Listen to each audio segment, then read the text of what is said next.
নমস্কার প্রিয় বন্ধু, জীবনবাণীর আরও একটি নতুন পর্বে আপনাকে স্বাগত জানাই। আশা করি ঈশ্বরের অনুগ্রহে আপনি ভালো আছেন। গত পর্বে আমরা যিশুর মহান প্রেম, আত্মত্যাগ এবং ক্রুশের দিকে তার এগিয়ে যাওয়ার কথা জেনেছি। আজকের পর্বে আমরা পিতরের অস্বীকারের ভবিষ্যৎবাণী, গেতসিমানি বাগানে যিশুর প্রার্থনা, মহাযাজকের সামনে তার বিচার এবং মথিলিখিত সুসমাচারের ২৭ অধ্যায় থেকে ক্রুশারোহণের শুরুর ঘটনাগুলি জানব। তাহলে চলুন আজকের অধ্যয়ন শুরু করা যাক। এই অনুষ্ঠানটি শুধুমাত্র খ্রিস্টানদের জন্য প্রস্তুত করা হয়েছে এবং পবিত্র বাইবেলের শিক্ষার ভিত্তিতে তাদের বিশ্বাসকে দৃঢ় করা ও আধ্যাত্মিক বিকাশে উৎসাহিত করার উদ্দেশ্যে পরিচালিত হয়। অন্য কোনো ধর্ম, বিশ্বাস বা মতাদর্শের সমালোচনা, বিরোধিতা বা অবমূল্যায়ন করার কোনো উদ্দেশ্য আমাদের নেই। আমরা সকল ধর্ম ও সম্প্রদায়কে গভীরভাবে সম্মান করি এবং এই অনুষ্ঠানের কোনো বিষয়বস্তু কারোর অনুভূতি, বিশ্বাস বা ধর্মীয় ভাবাবেগে আঘাত, অপমান বা অসম্মান করার উদ্দেশ্যে উপস্থাপন করা হয়নি।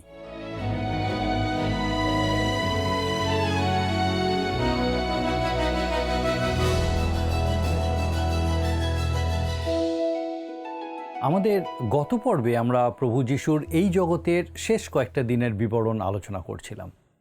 আমরা দেখেছি মরিয়ম শ্বেতপাথরের পাত্র ভেঙে প্রভু যিশুর মস্তকে বহুমূল্য সুগন্ধি তৈল ঢেলে দিয়েছিলেন। প্রভুর সমাধির উদ্দেশ্যে তার এই কাজ পৃথিবীর সর্বত্র যেখানেই সুসমাচার প্রচারিত হয় সেখানেই স্মরণ করা হয়। আমরা দেখেছি তার প্রতি যার অনুগত থাকার কথা ছিল, সেই জিহুদা, বিশ্বাসঘাতকতা করার জন্য তাকে ছেড়ে চলে গেছিল। আরও একটা গুরুত্বপূর্ণ বিষয় আমরা দেখেছিলাম, সেই পবিত্র রাত্রিতে প্রভু যিশু প্রভুর ভোজের অনুষ্ঠান প্রবর্তন করেছিলেন। তারপর ২৬ অধ্যায় ৩০ পদে দেখেছিলাম গান করতে করতে তিনি শিষ্যদের সাথে জৈতুন পর্বতে চলে গেছিলেন। আসুন আমরা আজকে ৩১ পদ থেকে আমাদের পাঠ শুরু করব। মতি ২৬ অধ্যায় ৩১ পদ। তখন যিশু তাহাদিগকে কহিলেন, এই রাত্রিতে তোমরা সকলে আমাতে বিঘ্ন পাইবে, কেননা লেখা আছে, আমি পাল রক্ষককে আঘাত করিব, তাহাতে পালের মেষেরা ছিন্ন ভিন্ন হইয়া যাইবে। সক্রিয় ভাবাদীর একটা ভাববাণী এখানে উদ্ধৃত করা হয়েছে। পরের দুটো পদে লেখা আছে, আমরা দেখব ৩২ আর ৩৩ পদ। কিন্তু উত্থিত হইলে পর আমি তোমাদের অগ্রে গালিলে যাইব। পিতর উত্তর করিয়া তাহাকে কহিলেন, যদি সকলে আপনাদের বিঘ্ন পায়, আমি কখনো বিঘ্ন পাইব না। পিতরের উত্তর হলো, তিনি অন্য শিষ্যদের বিষয়ে বলতে পারবেন না, কিন্তু প্রভু নিশ্চিন্তে তার উপরে নির্ভর করতে পারেন। পিতরের সমস্যা ছিল তিনি নিজেকে চিনতেন না। আর বর্তমান যুগে আমাদের অনেকের সমস্যা এটাই, আমরা নিজেদেরকে ভালো করে চিনি না। মতি ২৬ অধ্যায় আসুন আমরা এরপরে ৩৪ আর ৩৫ পদ পাঠ করি। যিশু তাহাকে কহিলেন, আমি তোমাকে সত্য কহিতেছি, এই রাত্রিতে কুকুরা ডাকিবার পূর্বে তুমি ৩ বার আমাকে অস্বীকার করিবে। পিতর তাহাকে কহিলেন, যদি আপনার সহিত মরিতেও হয়, কোনো মতে আপনাকে অস্বীকার করিব না। সেইরূপ সকল শিষ্যই কহিলেন। পিতর সন্ধ্যাবেলায় বললেন যে তিনি প্রভুকে কোনো মতেই অস্বীকার করবেন না, এমনকি তিনি তার সাথে মৃত্যুবরণ করার জন্য প্রস্তুত। অথচ ওই রাত্রেই মোরগ ডাকার আগে পিতর তাকে ৩ বার অস্বীকার করলেন। একবার নয়, ৩ বার। আসুন এরপরে আমরা ৩৬ থেকে ৩৯ পদ পর্যন্ত পড়ি। তখন যিশু তাহাদের সহিত গেতসিমানি নামক এক স্থানে গেলেন, আর আপন শিষ্যদিগকে কহিলেন, আমি যতক্ষণ ওখানে গিয়া প্রার্থনা করি ততক্ষণ তোমরা এখানে বসিয়া থাকো। পরে তিনি পিতরকে এবং শিবদিয়ের ২ পুত্রকে সঙ্গে লইয়া গেলেন, আর দুঃখার্ত ও ব্যাকুল হইতে লাগিলেন। তখন তিনি তাহাদিগকে কহিলেন, আমার প্রাণ মরণ পর্যন্ত দুঃখার্ত হইয়াছে, তোমরা এখানে থাকো, আমার সঙ্গে জাগিয়া থাকো। পরে তিনি কিঞ্চিত অগ্রে গিয়া উপুর হইয়া পড়িয়া প্রার্থনা করিয়া কহিলেন, হে আমার পিত, যদি হইতে পারে তবে এই পানপাত্র আমার নিকট হইতে দূরে যাওক, তথাপি আমার ইচ্ছামতো না হোক, তোমার ইচ্ছামতো হোক। প্রভু যিশুর এই প্রার্থনাটা আমাদের ভালো করে বুঝতে হবে। এখানে তিনি যে পানপাত্রের কথা বলছেন তা নিশ্চিতভাবে যিশু সেই ক্রুশ, আর তার মধ্যে যা আছে সেটা মানবজাতির পাপ। মৃত্যু এবং অসহনীয় ক্রুশীয় যাতনার থেকেও বেশি কিছু আছে যেটা আমরা অনেক সময় উপলব্ধি করি না, আর সেটা হলো পবিত্রতম যিশু, নিষ্পাপ যিশু, পাপ থেকে পৃথকীকৃত যিশুকে পাপ স্বরূপ করা হচ্ছে। ক্রুশের উপরে মানবজাতির সমস্ত পাপ তার উপরে রাখা হয়েছিল। বৈজ্ঞানিক বা তাত্ত্বিকভাবে নয়, কিন্তু বাস্তবিক সেটাই করা হয়েছিল। যখন সমস্ত পাপ তার উপরে রাখা হয়েছিল, তখন তিনি যে কত যন্ত্রণা পেয়েছিলেন তা আমরা বুঝতে পারবো না। একজন পরম পবিত্র সত্তার পক্ষে এই অভিজ্ঞতাটা সত্যি খুব ভয়াবহ ছিল। তিনি ক্রুশীয় যন্ত্রণা থেকে বাঁচার জন্য প্রার্থনা করছিলেন না, কিন্তু তিনি প্রার্থনা করছিলেন যেন ঈশ্বরের ইচ্ছা পূর্ণ হয়। আমাদের পক্ষে গেতসেমানি বাগানে প্রভু যিশুর এই প্রার্থনার তাৎপর্য বোঝা প্রকৃতই কঠিন। তবে আমার মনে হয় এখানেই তিনি কালভেরির যুদ্ধ জয় করেছিলেন। এটা নিশ্চিত যে শয়তান তাকে প্রলোভিত করেছিল, ঠিক যেমন প্রান্তরে করেছিল, কিন্তু 42 পদে লেখা আছে, পুনশ্চ তিনি দ্বিতীয়বার গিয়াই প্রার্থনা করিলেন, হে আমার পিতো, আমি পান না করিলে যদি ইহা দূরে যাইতে না পারে, তবে তোমার ইচ্ছা সিদ্ধ হোক। তিনি সেটা মেনে নিয়েছিলেন। এটা ঠিক নয় যে আমাদের প্রভু ক্রুশবিদ্ধ হওয়াটাকে এড়াতে চাইছিলেন। সমগ্র পৃথিবীর পাপ তার উপরে নেমে আসবে এটা ভেবে প্রভু যিশুর মানব সত্তায় তীব্র বৃত্তৃষ্ণা এবং গভীর ভয়ের সঞ্চার হয়েছিল, এবং এক মুহূর্তের জন্য তিনি পিছিয়ে গিয়ে অনিচ্ছা প্রকাশ করেছিলেন। কিন্তু সঙ্গে সঙ্গে তিনি নিজেকে পিতার কাছে সমর্পণ করেছিলেন, কারণ তিনি পিতার ইচ্ছা পূর্ণ করতেই এসেছিলেন। এবার 3 জন শিষ্য পিতর, যাকব এবং যোহনের দিকে দেখি, যারা সেই বাগানে তার সঙ্গে ছিলেন। আসুন আমরা 40 আর 41 পদ পড়ি। পরে তিনি সেই শিষ্যদের নিকটে আসিয়া দেখিলেন তাহারা ঘুমাইয়া পড়িয়াছেন, আর তিনি পিতরকে কহিলেন, এ কি, 1 ঘণ্টাও কি আমার সঙ্গে জাগিয়া থাকিতে তোমাদের শক্তি হইল না? জাগিয়া থাকো ও প্রার্থনা করো, যেন পরীক্ষায় না পড়ো। আত্মা ইচ্ছুক বটে, কিন্তু মাংস দুর্বল। প্রভু যীশু বললেন, জাগিয়া থাকো ও প্রার্থনা করো, যেন পরীক্ষায় না পড়ো। কিসের পরীক্ষা? কে তাদের পরীক্ষা করবে? ভুলবেন না যে সেখানেও শয়তান ছিল। প্রভু যীশু এক অদৃশ্য শত্রুর সাথে লড়াই করছিলেন। গেতসেমানি বাগানে তিনি সেই অদৃশ্য শত্রুকে পরাজিত করেছিলেন। গেতসেমানি বাগানেই তিনি কালভেরির যুদ্ধ জয় করেছিলেন। আর এরপর 42 পদ আমরা পড়ি, লেখা আছে, পুনশ্চ তিনি দ্বিতীয়বার গিয়াই প্রার্থনা করিলেন, হে আমার পিতো, আমি পান না করিলে যদি ইহা দূরে যাইতে না পারে, তবে তোমার ইচ্ছা সিদ্ধ হোক। প্রভু যীশু নিজেকে পিতার ইচ্ছায় সমর্পণ করে দিয়েছিলেন। এরপরে আমরা 43 থেকে 45 পদ পড়ি, দেখি লেখা আছে, পরে তিনি আবার আসিয়া দেখিলেন তাহারা ঘুমাইয়া পড়িয়াছেন, কেননা তাহাদের চক্ষু ভারী হইয়া পড়িয়াছিল। আর তিনি পুনরায় তাহাদিওকে ছাড়িয়া গিয়া তৃতীয়বার পূর্বমতো কথা বলিয়া প্রার্থনা করিলেন। তখন তিনি শিষ্যদের কাছে আসিয়া কহিলেন, এখন তোমরা নিদ্রা যাও, বিশ্রাম করো। দেখো, সময় উপস্থিত, মনুষ্যপুত্র পাপীদের হস্তে সমর্পিত হন। তিনি বলছেন, এখন তোমরা নিদ্রা যাও, বিশ্রাম করো। এই পদ আর পরের পদের মধ্যে নিশ্চয়ই বেশ কিছুটা বিরতি আছে। তিনি তাদের ঘুমাতে বলার সঙ্গে সঙ্গেই বলতে পারেন না, এক্ষুনি ওঠো। তাদের ঘুমানোর সময় হয়েছিল এবং বিশ্রামেরও দরকার ছিল। দেখুন, তিনি তার শিষ্যদের শারীরিক চাহিদার প্রতিও কতটা যত্নশীল ছিলেন। তারা কিছুক্ষণ ঘুমিয়ে নেওয়ার পর তিনি তাদের বললেন, আসুন আমরা পড়ি 46 আর 47 পদ, উঠো, আমরা যাই। এই দেখো, যে ব্যক্তি আমাকে সমর্পণ করিতেছে সে নিকটে আসিয়াছে। তিনি যখন কথা কইতেছেন, দেখো, জিহুদা সেই 12 জনের একজন আসিল এবং তাহার সঙ্গে বিস্তর লোক খড়গ ও যষ্টি লইয়া প্রধান যাজকদের ও লোকদের প্রাচীনবর্গের নিকট হইতে আসিল। জিহুদা এবং প্রভুর শত্রুরা যিশুর অনেক অলৌকিক কাজের সাক্ষী ছিল। তারা জানতো যিশু তার অলৌকিক শক্তি প্রয়োগ করতে পারেন। তাই তারা যখন প্রভু যিশুকে বন্দি করতে এসেছিল, তখন তারা অনেক সশস্ত্র লোক নিয়ে এসেছিল, হয়তো সম্পূর্ণ সেনাবাহিনী এসেছিল তাকে বন্দি করার জন্য। তারপরে আমরা দেখি 48 পদ, যে তাহাকে সমর্পণ করিতেছিল সে তাহাদিওকে এই সংকেত বলিয়াছিল, আমি যাহাকে চুম্বন করিব সে ওই ব্যক্তি, তোমরা তাহাকে ধরিবে। বিশ্বাসঘাতকতার সেই উষ্ণ চুম্বন ছিল পৃথিবীর ইতিহাসের সব থেকে ঘৃণ্য বিষয়। এরপরে আমরা 49 আর 50 পদ পড়ি। সে তখনই যিশুর নিকটে গিয়া বলিল, রব্বি, নমস্কার আর তাহাকে আগ্রহপূর্বক চুম্বন করিল। যীশু তাহাকে কহিলেন, মিত্র, যাহা করিতে আসিয়াছ করো। তখন তাহারা নিকটে আসিয়া যীশুর উপরে হস্তক্ষেপ করিয়া তাহাকে ধরিল। গীতসংহিতা 2 গীতের 12 পদ অনুযায়ী চুম্বন গ্রহণের অথবা বর্জনের চিহ্ন, কিন্তু এখানে জিহুদা যীশুকে বিশ্বাসঘাতকতার চুম্বনে চুম্বন করেছিল, যা মানব ইতিহাসের অন্যতম জঘন্য কাজগুলোর মধ্যে একটা। অনেক ঈশ্বরতত্ত্ববিদ মনে করেন জিহুদার এছাড়া আর কোনো উপায় ছিল না, কারণ বিশ্বাসঘাতকতা করার জন্য সে পূর্ব নির্ধারিত ছিল। কিন্তু একথা সত্যি হলে জিহুদার রোবট ছাড়া আর কিছুই ছিল না। তাই আমার মনে হয় জিহুদা নিজেই প্রভুর সাথে বিশ্বাসঘাতকতা করবে বলে মনস্থির করেছিল। তার পরিকল্পনা পাল্টানোর সুযোগ ছিল, কিন্তু সে তা করেনি। আপনি হয়তো বলবেন সেটা ঠিক, কিন্তু এই বিষয়ে তো ভবিষ্যৎবাণী ছিল যে সে যিশুর সাথে বিশ্বাসঘাতকতা করবে। হ্যাঁ, এক্ষেত্রে আমাকে আপনার সাথে একমত হতেই হবে। আগে থেকেই ভবিষ্যৎবাণী করা ছিল এবং যিশু জিহুদাকেই সেই ব্যক্তিরূপে চিহ্নিত করেছিলেন। কিন্তু ভবিষ্যৎবাণী পূর্ণ করার পর এবং যিশু প্রতারিত হওয়ার পরও জিহুদা চাইলে অনুতপ্ত হতে পারত।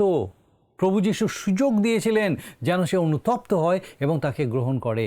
এমনকি বিশ্বাসঘাতকতার সেই মর্মান্তিক চুম্বনের পরও যিশু তাকে বন্ধু বলে রেখেছিলেন।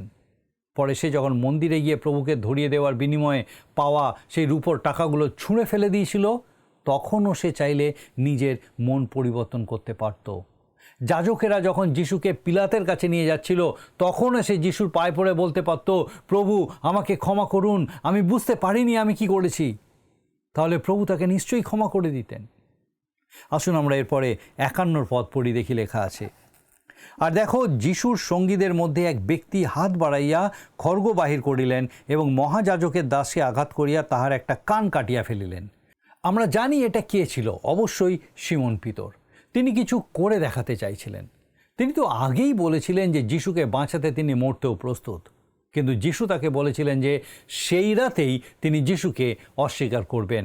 তাই তিনি কোনোভাবে একটা তরোয়াল জোগাড় করেছিলেন যেন যিশুকে রক্ষা করতে পারেন। কিন্তু পিতর তো সৈন্য ছিলেন না, সামান্য জেলে ছিলেন। তিনি ওই লোকটার কান কাটতে চাইনি, কিন্তু ধর থেকে মাথাটাই কেটে দিতে চেয়েছিলেন, তবে সফল হননি। আসুন শুনি প্রভু যিশু তাকে কি বললেন। আমরা 52 আর 53 পদ পড়ি। তখন যিশু তাকে কহিলেন, তোমার খড়গ পুনরায় স্বস্থানে রাখো, কেননা যে সকল লোক খড়গ ধারণ করে তারা খড়গ দ্বারা বিনষ্ট হইবে। আর তুমি কি মনে করো যে আমি আমার পিতার কাছে বিনতি করিলে তিনি এখনই আমার জন্য দ্বাদশ বাহিনী অপেক্ষা অধিক দূত পাঠাইয়া দিবেন না? অর্থাৎ যিশু পিতরকে বললেন, শোনো পিতর, তোমার ওই ছোট্ট তরবারিতে আমার কোনো প্রয়োজন নেই। আমি ধর্মীয় শাসকদের সাথে যুদ্ধ করতে আসিনি, আমি জগতের পাপের জন্য মৃত্যুবরণ করতে এসেছি। আর এরপর 54 পদে আমরা দেখি লেখা আছে, কিন্তু তাহা করিলে কেমন করিয়া শাস্ত্রীয় এই বচন সকল পূর্ণ হইবে যে এরূপ লোক হওয়া আবশ্যক। লক্ষ্য করে দেখুন, সাধু মথি একটা বিষয় খুব পরিষ্কার করে দিচ্ছেন যে প্রভু যিশু শাস্ত্রবাক্য পূর্ণ করছেন। আর তারপরে 55 পদে আমরা দেখি, সেই সময় যিশু লোকসমূহকে কহিলেন, লোকে যেমন দস্যু ধরিতে যায়, তেমনি কি তোমরা খড়গ ও যষ্টি লইয়া আমাকে ধরিতে আসিলে? আমি প্রতিদিন ধর্মধামে বসিয়া উপদেশ দিয়াছি, তখন তো আমাকে ধরিলে না। এই কথার মধ্যে দিয়ে এটা স্পষ্ট যে এর আগে তার সময় উপস্থিত হয়নি, কিন্তু এখন তার সময় উপস্থিত। এরপর 56 পদে লেখা আছে, কিন্তু এর সমস্ত ঘটিল যেন ভাববাদীগণের লিখিত বচনগুলি পূর্ণ হয়। তখন শিষ্যেরা সকলে তাহাকে ছাড়িয়া পলাইয়া গেলেন। যিশু আগেই যা বলেছিলেন সেটাই ঘটল, শিষ্যরা তাকে ছেড়ে চলে গেলেন। আর তারপর 57 পদে আমরা দেখি, আর যাহারা যিশুকে ধরিয়াছিল তাহারা তাহাকে মহাযাজক কায়াফার কাছে লইয়া গেল। সেই স্থানে অধ্যাপকেরা ও প্রাচীনবর্গ সমবেত হইয়াছিল। পরে আমরা জানতে পারব যে কায়াফার শ্বশুরই এই সব কিছুর প্ররোচনা দিয়েছিল। তবে প্রথম অভিযোগের জন্য যিশুকে অবশ্যই মহাযাজক কায়াফার কাছে নিয়ে যেতে হবে, কারণ ধর্মীয় নেতারা রোমীয় সরকারের কাছে প্রভু যিশুর মৃত্যুদণ্ড চাইবে। তাই সকালে পিলাতের কাছে নিয়ে যাওয়ার আগে প্রভু যিশুর বিরুদ্ধে ঠিক কী কী অভিযোগ আনতে হবে সেটা তারা রাতেই ঠিক করে নেবে। আমরা 58 পদ দেখি, এরপরে লেখা আছে, আর পিতর দূরে থাকিয়া তাহার পশ্চাৎ পশ্চাৎ মহাযাজকের প্রাঙ্গণ পর্যন্ত গমন করিলেন এবং শেষে কি হয় তাহা দেখিবার জন্য ভিতরে গিয়া পদাতিকগণের সঙ্গে বসিলেন। পিতর যিশুকে দূর থেকে অনুসরণ করছিলেন। এই দূর থেকে অনুসরণ করা আমাদের জন্য বিপজ্জনক। সাধু জন লিখিত সুসমাচারের 18 অধ্যায়ের 15 এবং 16 পদে লেখা আছে, যোহনের সাহায্যে পিতর মহাযাজকের প্রাঙ্গণে প্রবেশ করার অনুমতি পেয়েছিলেন। শেষ পরিণতি দেখার জন্য তিনি সেখানে অপেক্ষা করেছিলেন। ঠিক সেই সময় তিনি প্রভুকে অস্বীকার করেছিলেন। আমরা 59 আর 60 পদে দেখি লেখা আছে, তখন প্রধান যাজকগণ এবং সমস্ত মহাসভা যিশুকে বধ করিবার জন্য তাহার বিরুদ্ধে মিথ্যা সাক্ষ্য অন্বেষণ করিল, কিন্তু অনেক মিথ্যা সাক্ষী আসিয়া জুটিলেও তাহা পাইল না। যেহেতু ধর্মযাজকদের কাছে যিশুর বিরুদ্ধে দোষারোপের কোনো বিষয় ছিল না, তাই তাদের মিথ্যা সাক্ষী খুঁজতে হয়েছিল। মিথ্যা সাক্ষী জোগাড় করার সমস্যাটা হলো, এমন লোককে পেতে হবে যে তাদের তদন্তের সামনে দাঁড়াতে পারবে, কারণ পিলাত কৌতূহল বশে কিছু বিরক্তিকর প্রশ্ন করতে পারে। যাই হোক, তারা দুজনকে খুঁজে পেয়েছিল। আমরা এরপরে 61 পদে দেখি, অবশেষে 2 জন আসিয়া বলিল, এই ব্যক্তি বলিয়াছিল, আমি ঈশ্বরের মন্দির ভাঙিয়া ফেলিতে আবার 3 দিনের মধ্যে গাঁথিয়া তুলিতে পারি। যোহন 2 অধ্যায় 19 আর 20 পদ অনুযায়ী যিশুর শিষ্যরা তাকে ভুল বুঝেছিলেন যখন তিনি বলেছিলেন, তোমরা এই মন্দির ভাঙিয়া ফেলো, আমি 3 দিনের মধ্যে ইয়া উঠাইব। প্রভু যিশু পুনরুত্থানের আগে পর্যন্ত তারা এই কথা বুঝতে পারেনি। এটা প্রমাণিত যে যিশু যখন এই কথা বলেছিলেন, সেই মিথ্যা সাক্ষী তখন সেখানে উপস্থিত ছিল। কিন্তু লক্ষ্য করে দেখুন, সে যিশুর কথাটা ঠিক কিন্তু বলল না। এরপরে 62 পদে দেখি, তখন মহাযাজক উঠিয়া দাঁড়াইয়া তাহাকে কহিলেন, তুমি কি কিছুই উত্তর দিবে না? তোমার বিরুদ্ধে ইহারা কি সাক্ষ্য দিতেছে? আসলে সে চাইছিল যিশুর মুখ খোলাতে, যেন অধ্যাপক ও যাজকেরা তার বিরুদ্ধে যুক্তি খাড়া করতে পারে। তার বিরুদ্ধে আনা অভিযোগ এতটাই ভিত্তিহীন ছিল যে প্রভু যিশু তার কোনো উত্তর দেওয়ার প্রয়োজন মনে করলেন না। 26 অধ্যায়ের পরে আমরা 63 পদ দেখি, কিন্তু যিশু নীরব রহিলেন। মহাযাজক তাহাকে কহিলেন, আমি তোমাকে জীবন্ত ঈশ্বরের নামে দিব্য দিতেছি, আমাদিওকে বলো দেখি, তুমি কি সেই খ্রিস্ট, ঈশ্বরের পুত্র? এবারে মহাযাজক তাকে শপথ করে নির্দিষ্ট প্রশ্ন জিজ্ঞাসা করলেন, তুমি কি সেই খ্রিস্ট, ঈশ্বরের পুত্র? আর আমরা দেখি প্রভু যিশু কি উত্তর করলেন। 64 পদে দেখি লেখা আছে, যিশু উত্তর করিলেন, তুমিই বলিলে। আরও আমি তোমাদিওকে কইতেছি, এখন অবধি তোমরা মনুষ্যপুত্রকে পরাক্রমের দক্ষিণ পার্শ্বে বসিয়া থাকিতে এবং আকাশের মেঘরথে আসিতে দেখিবে। যিশু উত্তর করিলেন, তুমিই বলিলে। এ কথার অর্থ হলো, তিনি বলছেন, হ্যাঁ, আপনিই বলছেন আমি কে। যিশু নিজেকে মনুষ্য পুত্ররূপে দাবি করছেন। এটাই ছিল প্রভুর সর্বোচ্চ উপাধি। এই উপাধি ভাববাদীরা ব্যবহার করতেন। এটাই ছিল ঈশ্বরের উপাধি। মনুষ্য পুত্রকে পরাক্রমের দক্ষিণ পার্শ্বে বসিয়া থাকিতে এবং আকাশের মেঘরথে আসিতে দেখিবে, এটাই ছিল সর্বোচ্চ দাবি। আর এরপরে আমরা 65 পদে দেখি লেখা আছে, তখন মহাযাজক আপন বস্ত্র ছিঁড়িয়া কহিলেন, এই ঈশ্বর নিন্দা করিল, আর সাক্ষীতে আমাদের কি প্রয়োজন? দেখো, এখন তোমরা ঈশ্বর নিন্দা শুনিলে। মহাযাজক নিজের বস্ত্র ছিঁড়ে ফেললেন, অর্থাৎ ঈশ্বর নিন্দা শুনে তিনি এতটাই শোকান্বিত হলেন যে নিজের বিশেষ পোশাক ছিঁড়ে ফেললেন। আর তারা ভাবল, এবার যিশুর বিরুদ্ধে বলার মতো একটা অভিযোগ পাওয়া গেছে। আসুন দেখি তারপরে কি ঘটল। আমরা 66 থেকে 68 পদ পর্যন্ত পড়ি। তোমাদের কি বিবেচনা হয়? তারা উত্তর করিয়া কহিল, এ মরিবার যোগ্য। তখন তারা তার মুখে থুতু দিল ও তাহাকে ঘুষি মারিল। আর কেহ কেহ তাহাকে প্রহার করিয়া কহিল, রে খ্রিস্ট, আমাদের কাছে ভগবানই বল, কে তোকে মারিল? দেখুন তারা কিভাবে প্রভু যিশুর অপমান করেছিল।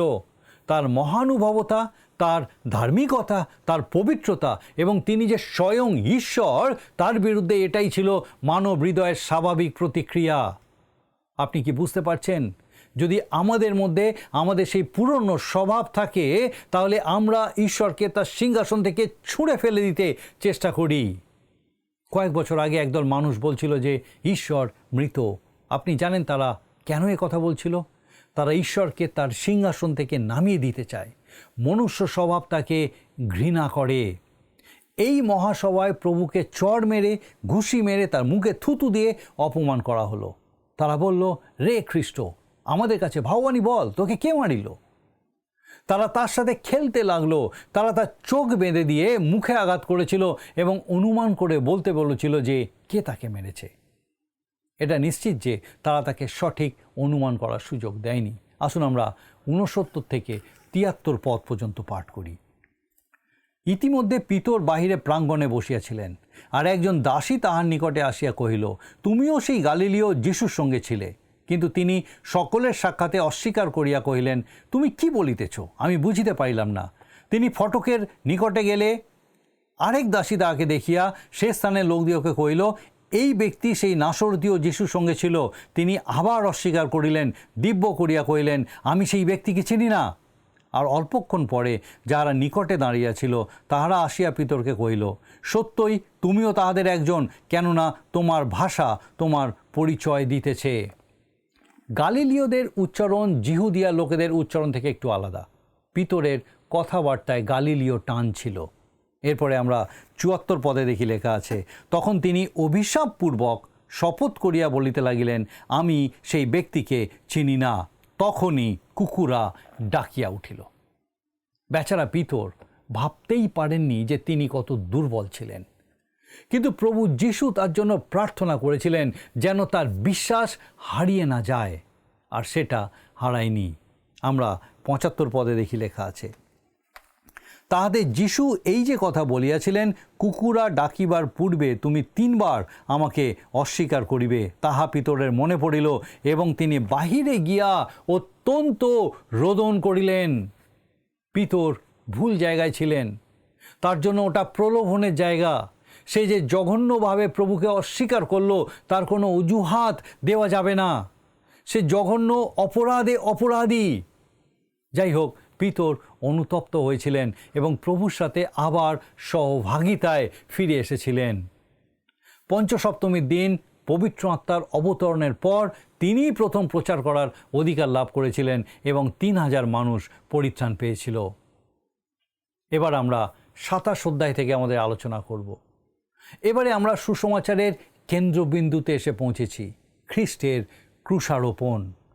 করিন্থীয়দের কাছে সাধু পৌল সুসমাচারের বিষয়ে বলেছিলেন, ফলত প্রথম স্থলে আমি তোমাদের কাছে এই শিক্ষা সমর্পণ করিয়াছি এবং ইহা আপনিও পাইয়াছি যে শাস্ত্রানুসারে খ্রিস্ট আমাদের পাপের জন্য মরিলেন। 1 করিন্থীয় 15:3 পদ। এবার আমরা সেই ভয়ঙ্কর ঘটনার বিবরণ শুনব। ক্রুশে ঠিক কিভাবে মানুষকে হত্যা করা হয় সাধু মতি তার বিস্তারিত বিবরণ দেননি। প্রকৃতপক্ষে কোনো সুসমাচার লেখকই সেটা করেননি। তারা কেবল ক্রুশের চারপাশে যা ঘটছিল সেটাই বর্ণনা করে গেছেন। অনেকে খুব জীবন্তভাবে এবং মর্মান্তিকভাবে বর্ণনা করে। তারা বলে কিভাবে নরম মাংসের মধ্যে ঠুকে ঠুকে সেই পেরেক ঢুকানো হয়েছিল, কিভাবে ফিনকি দিয়ে রক্ত বেরিয়ে এসেছিল ইত্যাদি। কিন্তু বাইবেলে এগুলো লেখা নেই। কিন্তু ঈশ্বরের অনুপ্রেরণায় বাইবেলে যে বিবরণ লেখা রয়েছে সেখানে যেন যিশুর ক্রুশীয় জীবনের শেষ 3 ঘন্টার উপরে অন্ধকারের একটা চাদর টেনে দেওয়া হয়েছে, আর বলা হয়েছে এটা এমন একটা বিষয় যার দিকে আপনি তাকাতে পারবেন না। এটা মানুষের বোধের বাইরে এবং এই যাতনার পরিমাপ করা সম্ভব নয়। এটা ছিল স্বর্গের পিতা আর ক্রুশে বিদ্ধ পুত্রের মধ্যে একটা চুক্তি। ক্রুশটা এমন এক যজ্ঞবেদীতে পরিণত হয়েছিল যার উপরে ঈশ্বরের সে মেষশাবককে উৎসর্গ করা হয়েছিল, যিনি জগতের পাপভার বহন করে নিয়ে গেছিলেন। সাধুমতি খুব সহজ কথায় বলেছিলেন, তাহারা তাহাকে ক্রুশে দিয়েছিল। এই অধ্যায়ের শুরু হচ্ছে সকালবেলায়। রাতে গেতসিমানি বাগানে প্রভু যিশুকে বন্দি করা হয়। তারপর তাকে কায়াফা ও মহাসভার সামনে আনা হয়। তারপর মিথ্যা সাক্ষী তার বিরুদ্ধে সাক্ষ্য দেয়। তারপর তাকে প্রহার করা হয় ও অপমান করা হয় এবং তারপরে পিতর তাকে অস্বীকার করেন। এই সব কিছুর পর সকালবেলার ঘটনা এই অধ্যায়ে লেখা আছে। আসুন আমরা এক পদ পড়ি। প্রভাত হইলে প্রধান যাজকেরা ও লোকদের প্রাচীনবর্গ সকলে যিশুকে বধ করিবার নিমিত্ত তাহার বিপক্ষে মন্ত্রণা করিল। তারা যিশুর বিরুদ্ধে একটা অভিযোগ তৈরি করেছে আর এখন তাকে সর্বোচ্চ আদালতে নিয়ে যাবে। তারা মনে করছে যে তাদের কাছে এমন একটা অভিযোগ আছে যা রোমীয় আদালতের সামনে টিকবে না। আর তারপর 2 পদে দেখি, আর তাহাকে বাঁধিয়া লইয়া গিয়া দেশাধ্যক্ষ পিলাতের নিকটে সমর্পণ করিল। পিলাতের প্রাসাদ ছিল জেরুসালেমে, তবে তার প্রধান কার্যালয় ছিল ভূমধ্যসাগরের কৈশরিয়ায়। নিস্তার পর্বের সময় তিনি জেরুসালেমে ছিলেন, কারণ সেই সময় পর্বটি পালন করার জন্য বিভিন্ন স্থান থেকে জিহুদিরা সেখানে আসত, আর তখন প্রায়ই জাতি দাঙ্গা লাগত। এরপরে 3 পদ আমরা দেখি, তখন জিহুদা যে তাহাকে সমর্পণ করিয়াছিল, সেই যখন বুঝিতে পারিল যে তাহার দণ্ডাজ্ঞা হইয়াছে, তখন অনুশোচনা করিয়া সেই 30 রৌপ্যমুদ্রা প্রধান যাজক ও প্রাচীনবর্গের নিকটে ফিরাইয়া দিল, আর কহিল, নির্দোষ রক্ত সমর্পণ করিয়া আমি পাপ করিয়াছি। দেখুন, জিহুদা যখন সেখানে এসেছিল, তখন যিশুও সেখানে উপস্থিত ছিলেন। প্রধান যাজকেরা এবং প্রাচীনেরা যখন যিশুকে পিলাতের কাছে সেই ঘরের মধ্যে নিয়ে যাচ্ছিল, সেখানে জিহুদা ছিল। তখন কেন জিহুদা প্রভুর প্রতি ফিরে ক্ষমা ভিক্ষা করল না? তা না করে সে ধর্মীয় শাসকদের উদ্দেশ্যে বলেছিল যে সে পাপ করেছে। উত্তরে তারা কি বলল? 4 পদ, তাহারা বলিল, আমাদের কি, তুমি তাহা বুঝিবে। তারা স্পষ্ট বলে দিল, তুমি যা করেছো তার দায় তোমার। আমরা যাকে চাইছিলাম তাকে আমরা পেয়ে গেছি, আর তার জন্য তোমাকে মূল্য দিয়েছি। তোমাকে আর আমাদের দরকার নেই। আর এরপরে 5 পদে আমরা দেখি, তখন সেই মুদ্রা সকল মন্দিরের মধ্যে ফেলিয়া দিয়া চলিয়া গেল, গিয়া গলায় দড়ি দিয়া মরিল। এই কথা শোনার পর সে সেই ঘর ছেড়ে চলে গেল এবং আত্মহত্যা করল। সে তো প্রভুর প্রতি ফিরে ক্ষমা চাইতে পারত। 6 পদে আমরা দেখি লেখা আছে, পরে প্রধান যাজকেরা সেই সকল মুদ্রা লইয়া কহিল, ইহা ভাণ্ডারে রাখা বিধেয় নয়, কারণ ইহা রক্তের মূল্য। দেখুন তারা কত সাধু। সেই টাকা তারা মন্দিরের ভাণ্ডারে রাখতে পারছে না, কারণ তার রক্তের মূল্য। আমরাও কি আজ এই রকম মেকি ধার্মিকতা নিয়ে জীবনযাপন করছি? পিতর নিজেকে চিনতে পারেননি। তিনি মনে করতেন প্রভুর প্রতি তার অসীম আনুগত্য, কিন্তু প্রকৃতপক্ষে তিনি দুর্বল এবং ভীত, যা তিনি পরে উপলব্ধি করেছিলেন। আপনিও কি নিজেকে প্রভুর পক্ষে অতি উদ্যোগী বলে মনে করেন? প্রভু বলেছিলেন, জেগে থাকো, প্রার্থনা করো, যেন পরীক্ষায় না পড়ো। গেতসিমানি বাগানে পিতর পরীক্ষায় পড়েছিলেন। তারপর আরও 3 বার তিনি পরীক্ষিত হয়েছিলেন আর যিশুকে অস্বীকার করেছিলেন। আবার জিহুদা প্রভুর সাথে প্রভুর ব্রজে অংশগ্রহণ করেছিল, আর তারপর অর্থের লোভে তার সাথে বিশ্বাসঘাতকতা করেছিল। আমরাও কি প্রভুর ভোজে অংশগ্রহণ করি, আবার নিজ স্বার্থে তার সাথে বিশ্বাসঘাতকতা করছি? আমরা অনেক সময় বলি, আমাদের কিছু করার ছিল না। পিতর অনুশোচনা করেছিলেন, প্রভুর কাছে ক্ষমা চেয়েছিলেন, কিন্তু জিহুদা তা করেনি। আসুন আমরা নিজেদের দিকে তাকাই আর সিদ্ধান্ত নিই, আমরা কি পিতরের মতো প্রভুর কাছে ফিরে আসব, নাকি জিহুদার মতো হারিয়ে যাব? সিদ্ধান্ত আপনার। ঈশ্বর আপনাকে আশীর্বাদ করুন, যেন আপনি তার কাছে সমর্পিত জীবনযাপন করতে পারেন। আসুন প্রার্থনা করি। স্বর্গীয় পিতা, ধন্যবাদ দিই প্রভু, আরেকবার তোমার জীবন্ত বাক্যের মধ্যে দিয়ে এই সচেতনতা আমাদের মধ্যে নিয়ে আসলে। প্রভু, যদি কোনো ভুল পথে গিয়ে থাকি, প্রভু এই মুহূর্তে স্পর্শ করো এবং তোমার কাছে ফিরিয়ে নিয়ে এসে বলতে সাহায্য করো। প্রভু, ক্ষমা করো, যেন তোমার সহভাগিতায়, তোমার সান্নিধ্যে নতুনভাবে মিলিত হয়ে তোমার গৌরব করতে পারি। এবং প্রার্থনা করি প্রভু, তোমার যিশুর নামে তোমার মহা অনুগ্রহে সেই প্রত্যেককে তুমি ক্ষমা করো, তোমার অনুগ্রহে পূর্ণ করো, তোমাতে সুস্থির করো এবং ব্যবহার করো। তোমার যিশু নামে ভিক্ষা দয়া করে শ্রবণ ও গ্রহণ করো। আমেন।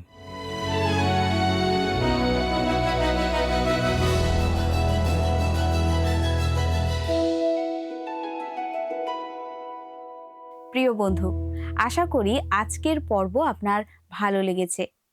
আগামী পর্বে আমরা মথিলিখিত সুসমাচার 27 অধ্যায় থেকে যিশুর ক্রুশারোহণের মূল ঘটনাগুলি জানব। সেই পর্যন্ত ভালো থাকুন, প্রার্থনা করতে থাকুন। নমস্কার।